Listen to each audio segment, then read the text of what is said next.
Nah maka oke, kita terus kepada, jadi tasawuf itu apa? Makna tasawuf itu.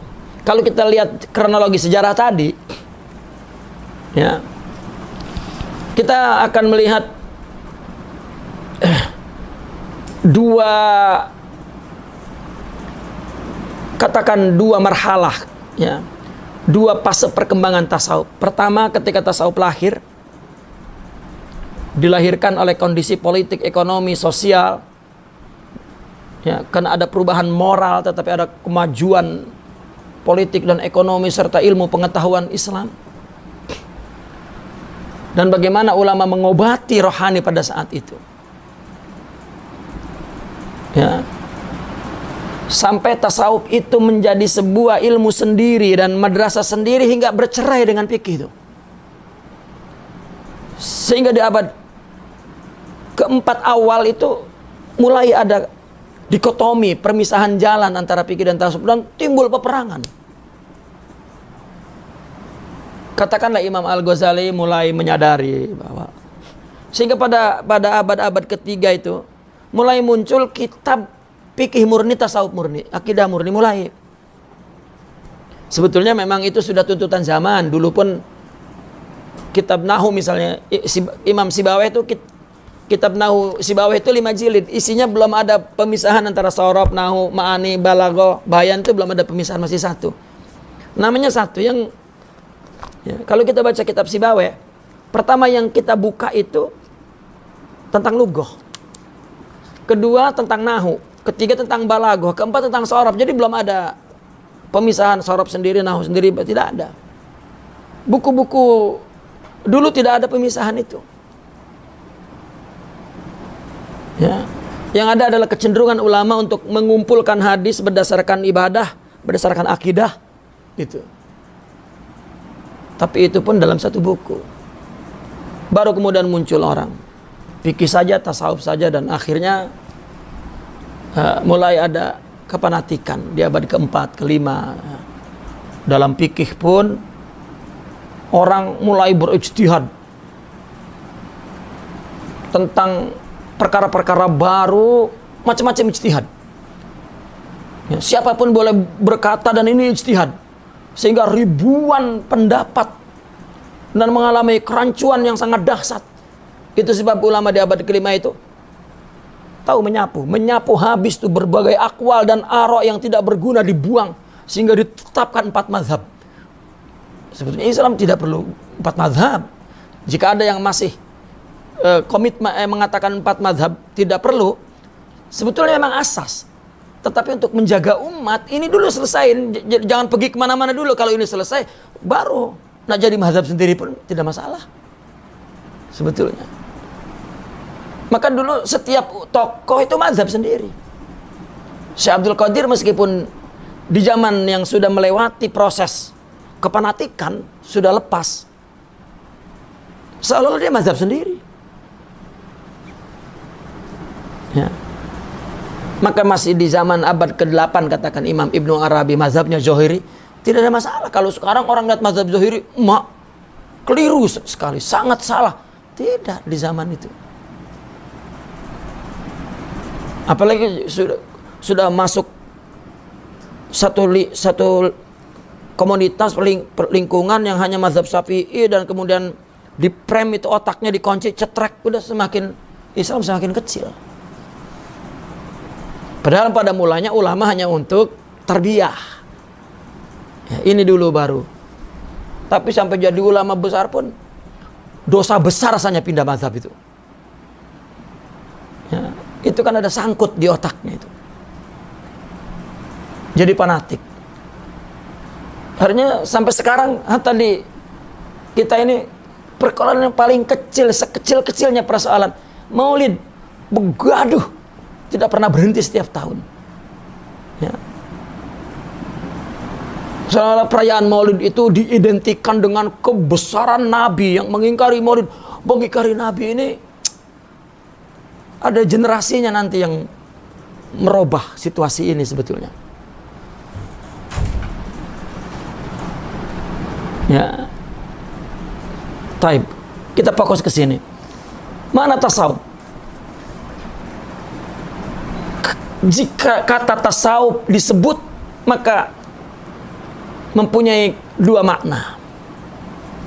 Mana pertama, tasawuf maksudnya adalah islahul qulub, mulazamatul ubudiyah, memperbaiki hati, komitmen dengan ibadah, wa tasfiyatul akhlak, membersihkan akhlak. Ya, itu maknanya. Tasawuf itu apa? Islahul qulub, memperbaiki hati. Tasawuf itu apa? Mulazamatul ubudiyah, komitmen dengan ibadah, apapun ibadah. Ada lagi tasfiyatul akhlak, banyak sekali ya, membersihkan akhlak.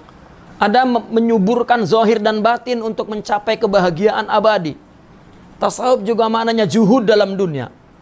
Tasawuf juga artinya cenderung kepada kehidupan akhirat. Tasawuf adalah bersungguh-sungguh dalam taat kepada Allah. Tasawuf juga tathhirun nafs, membersihkan nafsu dari kotoran sifat manusia sehingga bersih dan bercahaya dan menjadi cermin hakikat ketuhanan, rahasia ketuhanan. Tasawuf juga mengikuti Rasulullah SAW, perbuatannya, perkataannya, dan akhlaknya. Tasawuf disebut panaknya seorang yang arif dari selain Allah dan hanya melihat Allah, tidak melihat yang lain. Itu semua makna tasawuf pertama. Itu satu maknanya sama. Ya. Nah, ada yang menamakan ini adalah tasawuf dalam konteks muamalah, tasawuf muamalah. Saya meminjam istilah ini adalah istilah Al-Imam Al-Ghazali. Ya. Disebut tasawuf muamalah. Ya, atau thariqat katakan. Di mana pilarnya adalah tasfiyatul qalbi min awdaril maddah, membersihkan hati dari bahaya materialistik. Ya. Dan juga hubungan manusia kepada Allah, kepada pencipta, kepada Tuhannya. Itu. Ya. Bagaimana membersihkan hati dari kotoran materialistik. Karena materialistik ini kecenderungan sifat nafsu, sifat tubuh. Silahkan, tetapi mesti lillah, mesti sesuai dengan syariat agar tidak memberikan debu, ron, penyakit ke dalam jiwanya.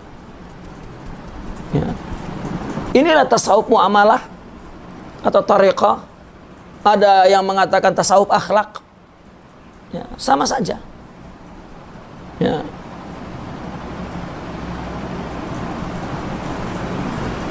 Maka inilah yang dimaksud oleh orang-orang sufi tentang makna tasawuf yang pertama ini.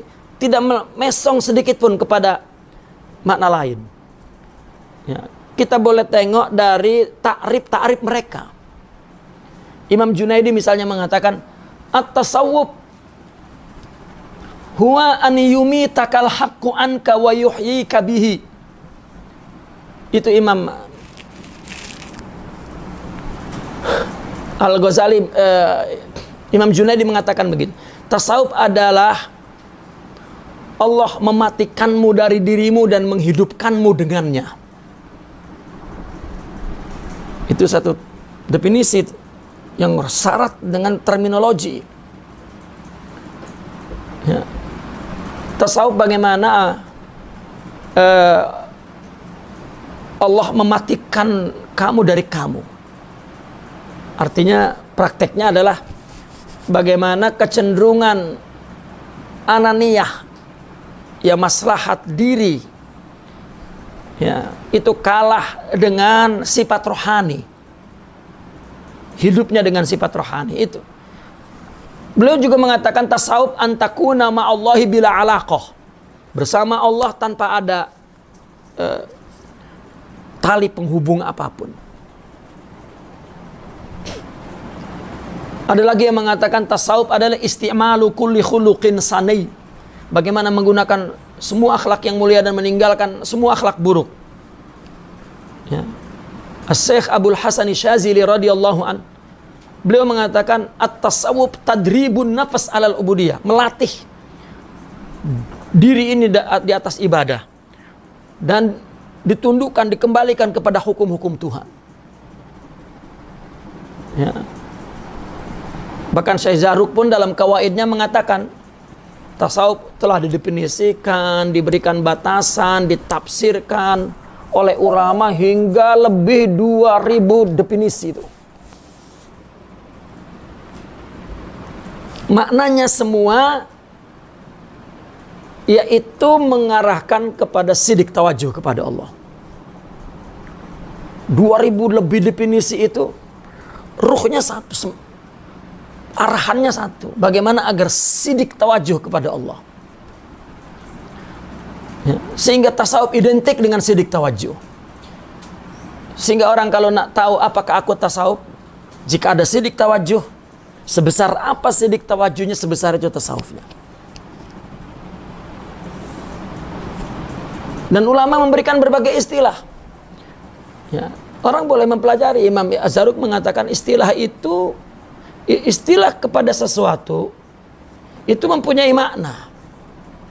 Ya, istilah sesuatu jika ada maknanya dan boleh dirasakan hakikatnya, dan juga tajuknya memang munasabah, ya, dan maknanya tidak rancu, tidak keliru, tidak menyimpang dengan kaidah syara, dengan kaidah uruful Islam.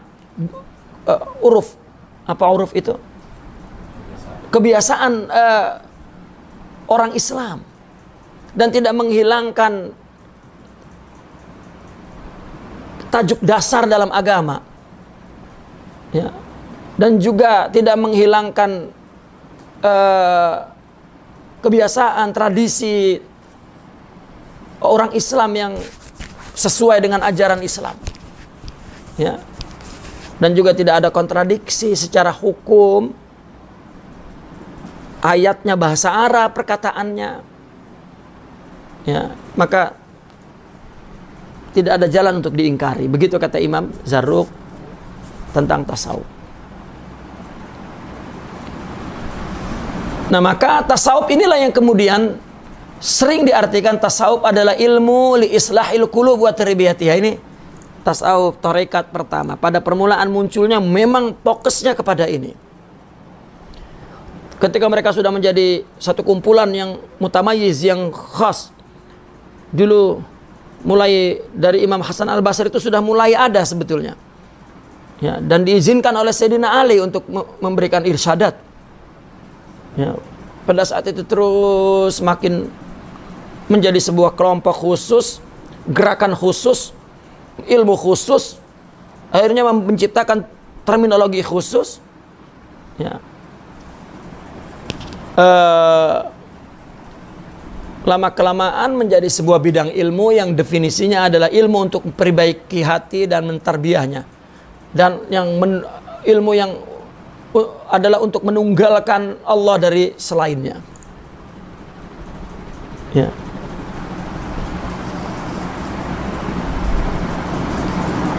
Ini yang dikatakan oleh Imam Al-Junaidi, ilmuna hadza muqayyadun bil kitabi was sunnah. Ya. Nah, pada abad-abad pertama, kedua, ketiga, tulisan tasawuf ya berkaitan dengan ini, ibadah, zuhud, akhlak, ya, berkaitan kepada itu. Nah, makna yang kedua, apabila disebut tasawuf, ada makna yang kedua ini adalah al-azwaq wal mawajid. Ya. Azwaq, cita rasa rohani, ya. Dan nataijul kasyaf. Apa nataijul kasyaf itu?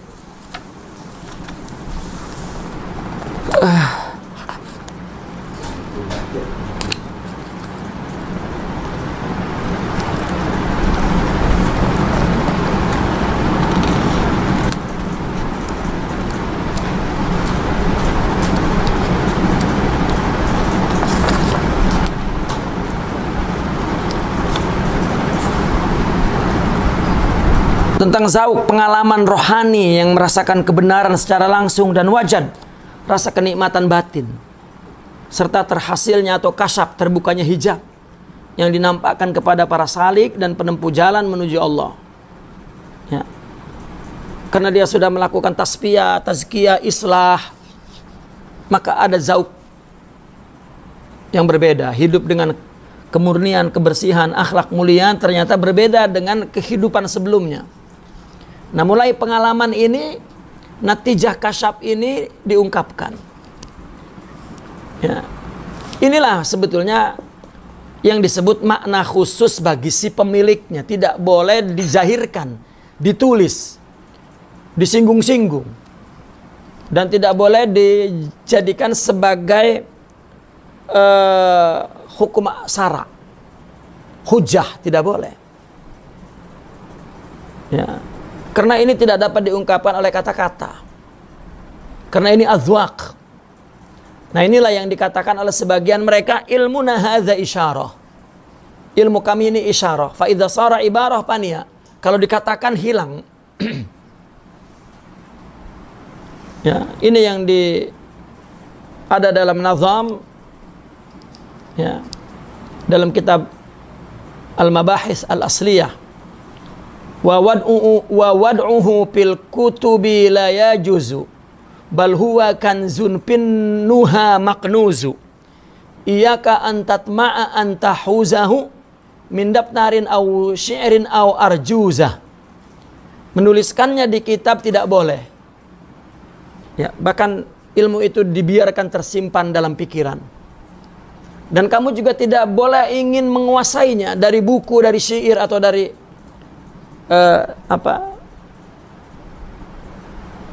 kata-kata arjuzah, ya, nazam. Tidak boleh. Ya. Karena ini tasawuf yang disebut hakikat. Kalau yang pertama disebut tarikat. Nah, tasawuf pertama pada perkembangan pertama itu memang buku-buku itu semua berbicara tentang masalah bagaimana mujahadah dan ibadah. Tapi pada abad ke-6, ke-7, ke-8 mulai orang meninggalkan tasawuf, maka orang-orang sufi mengumbar, mengungkap, membuka pengalaman mawajidnya, azwaknya. Akhirnya dituliskan juga dan dibukukan. Ada dua maroje, ada dua makna. Ya. Ini disebut muamalah, ini disebut mukasyafah.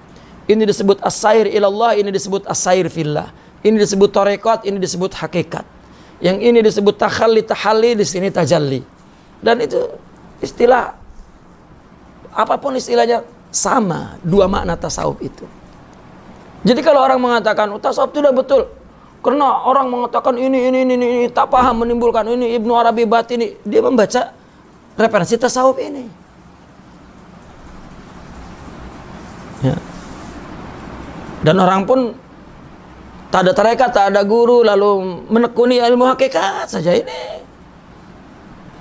Ya, blow on juga. Agama apa kalau begitu? Ya. Tidak duduk mengaji syariah dan terus ya qudwah kepada ulama, membaca Al-Quran, membaca hadis. Maka itu yang dikatakan oleh Al-Imam Junaidi. Ya, man lam yahfazil Quran wa lam yaktubil hadis falan yuqtada fi ilmina hadza, katanya. Ya. Orang yang tidak menghafal Al-Quran dan juga menulis hadis, ya, tidak boleh menjadi murabbi dalam tarikat. Ya.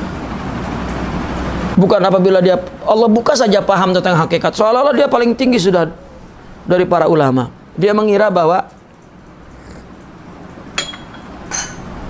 ya, ilmu ini lebih baik daripada mereka yang tidak tahu ilmu ini. Padahal dibanding orang yang menguasai ilmu syariat dan dia komitmen dengan Al-Quran dan hadis dan ilmu-ilmu syariat, tanpa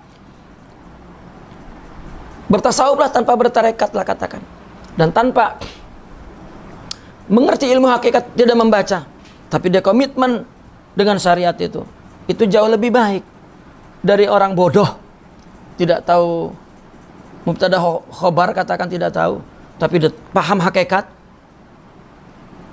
Ya, Itu pun masih sebuah ilmu, bukan punya hakikat. Masih sebuah ilmu yang Allah buka paham, lalu dia sering mengulang-ulang membaca dan sebagainya, seolah-olah dia sudah ada di atas mercusuar itu. Ya, dibanding ulama-ulama tidak. Karena hatta Imam Ibnu Arabi mengatakan, yang dicapai oleh orang sufi itu adalah yakini. Ini sufi yang juga memahami ilmu syariah dalam tingkatan arifin. Gitu. Dan ulama dalam bidang syariah yang juga mencapai tingkatan ilmu mujtahid, ini adalah zonni. Ilmu yang dilahirkan untuk amal zahir itu atas dasar zonni, pemahaman teks. Orang sufi memahami tentang hakikat agama itu atas dasar kebersihan hati, kasyaf, dan itu yakini. Ya. Ulama-ulama yang alim kabir mengerti antara yakini dan zonni ini. Tetapi mereka juga mengerti bahwa dua-duanya dari Allah dan tidak ada bedanya. Hanya yakini itu bil akal, bil qalbi dengan hati, zonni itu bil akal. Dan kedua-duanya alat idrok yang sah untuk memahami agama. Lah kalau orang memahami hakikat dengan akal bukan dengan memiliki hakikat, lebih bodoh daripada orang yang memahami syariat meskipun tidak paham tentang hakikat sebenarnya. Ya. Nah, oleh karena itu tidak berhenti ulama mengkritik buku-buku tasawuf yang azwaq ini. Mestinya kalau nak jadi ulama, nak cakap mengkritik, ngaji biar betul dulu. Duduk di mereka yang ya memiliki azwaq. Ya. Ngaji dengan kita pun hanya baca buku, bukan memiliki azwaq. Pergi kepada yang memiliki azwaq, kepada arifin. Ya. Kita pula nak dialog pula perkara ini. Apa yang didialogkan? Kita pun hanya baca kitab, bukan ahli haqiqah. Ya. Nah, ini dinamakan ilmu mukasyafah. Artinya ilmu ini adalah nur yang yazhar fil qalbi. Ketika hati telah disucikan, dibersihkan dari sifat-sifat tercela, dan dia sudah meningkat kepada kedudukan yang elit rohaninya sampai kepada Allah. Dan apa yang dirasakan itu adalah sangat individual. Tidak boleh dan tidak dicapai oleh kebanyakan awam. Dan sebetulnya tidak boleh dikatakan. Ya. Kalau misalnya ada orang yang mengatakan dan ayatnya itu sesuai dengan hukum-hukum zahir, terima. Tetapi jika menyalahi, tinggalkan. Ya. Ini makna tasawuf. Dua, makna muamalah mukasyafah. Makna islahul qulub. Dan yang kedua adalah makna zauqul qalbi, mawajid qalbiyah. Setelah bersih maka ada yang mereka sebut ilmu laduni, ilmu yang datang dari Allah, tidak dapat dikaji oleh siapapun kecuali mereka memiliki hati bersih. Ya.